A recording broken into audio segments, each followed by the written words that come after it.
Oui, monsieur le maire, 3 petits points. Le premier point, c'est que on a voté ce soir 2 résolutions que j'estime importantes. Dans le dernier porte-à-porte qu'on a fait, il y a quand même 1 an et demi, on nous disait, là, on nous réclamait à grands cris que nos routes faisaient dur.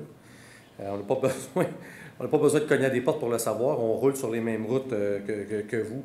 Alors ce soir, encore une fois, donc on va faire des réfections de rues plus en profondeur. On va arracher, on va faire de l'asphalte pour 4,8 millions de dollars. Ça, c'était dans le secteur de Benoît Fortin, dans son secteur d'œuvre. Et dans celui de Roccarbeau, le petit resurfaçage de rue, là, ce qu'on appelle la lichette, c'est quand même 649 000 $. Chez moi, il y a la rue Carillon, en attendant de refaire la rue Carillon, on va faire une lichette sur la rue Carillon. Je pense que ça ne sera pas de refus. On va en faire sur Smith et Foisy aussi dans le secteur Saint-Eugène. Donc voilà, je pense que c'est une bonne façon de redistribuer les surplus et de bien servir nos citoyens. Donc voilà. Deuxième point, je tiens à vous rassurer, M. Laplante, là, que les citoyens de Saint-Eugène, pour le golf, je m'en occupe. Je sais que vous aimez errer aux 4 coins de la ville, là, mais je peux vous dire que les citoyens, je vais m'en occuper. Ce que je peux vous dire, c'est que, oui, je sais que vous allez être là aussi, mais moi aussi, je tiens à vous dire que je vais être là. J'ai été manger avec M. Lancio. La problématique est la suivante au terrain de golf de Saint-Jean. C'est que si le club ne fait pas ses paiements à la banque, quand on ne fait pas ses paiements à la banque, qu'est-ce qui arrive? Ben, c'est ça. Donc, il faut que le club soit rentable.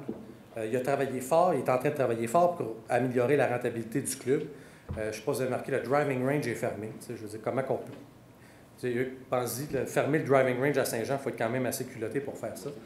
Il y a toutes sortes, le terrain est moins bien entretenu. Il y a la cabane de départ, le starter est jumelé au service de la boutique. Le directeur général a sabré son salaire de 50 %. Et il espère, malgré toutes ces mesures, il espère arriver à une certaine rentabilité pour que les membres puissent faire leur paiement et finalement s'assurer que le terrain de golf survive. C'est pas facile le golf au Québec. Tu sais, M. Lanceau m'expliquait que les golfs, c'est pas juste à Saint-Jean, la prairie ferme, Brossard a fermé. C'est pas facile les terrains de golf. Alors là, c'est de sabrer dans les dépenses. Est-ce que ça sera suffisant? Il m'a montré certains plans, il m'a parlé de certaines idées qu'il a pour revamper le terrain de golf. Et je ne suis pas fermé à ces idées-là. Il ne faut pas que ça touche la qualité de vie des citoyens. Bien entendu, je pense à mes gens sur la rue Ravel et mes gens sur la rue Terrien. Je ne veux pas que leur qualité de vie soit affectée, mais il y a diverses solutions qui m'ont mis en branle et qui vont proposer aux actionnaires. Je tiens à dire aussi que la dette du club est de 2 millions de dollars. Donc, il faut payer les intérêts de cette dette-là. Présentement, les actionnaires ne font que payer la dette, que payer les intérêts. La dette ne bouge pas du club. 2 millions, puis tu n'as rien fait encore.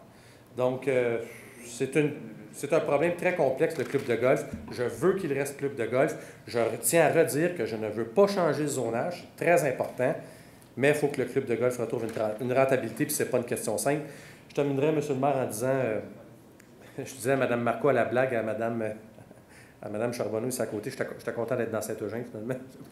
Je ne voudrais pas être assis sur votre chaise parce que vous avez une problématique vraiment importante. Moi aussi, je tiens à vous soutenir. Je comprends très bien qu'on ne peut pas fermer le champ de tir non plus. Vous arrivez avec des propositions de fermer le dimanche. Oui, il reste le samedi. Mais je comprends que les gens, quand ils vont tirer, c'est la fin de semaine. Les gens travaillent la semaine. C'est une situation qui est vraiment pas facile. Je vous offre ma collaboration, mon soutien là-dedans.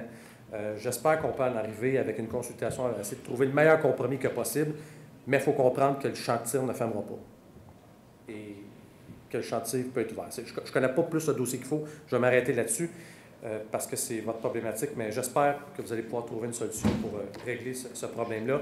Bien entendu, moi, je pense que ça prend un champ de tir intérieur. Là. Je pense qu'il faut que ça en arrive là. Comment y en arriver, ça, je ne sais pas.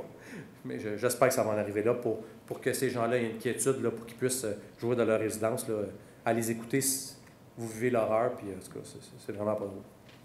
Merci, M. le maire.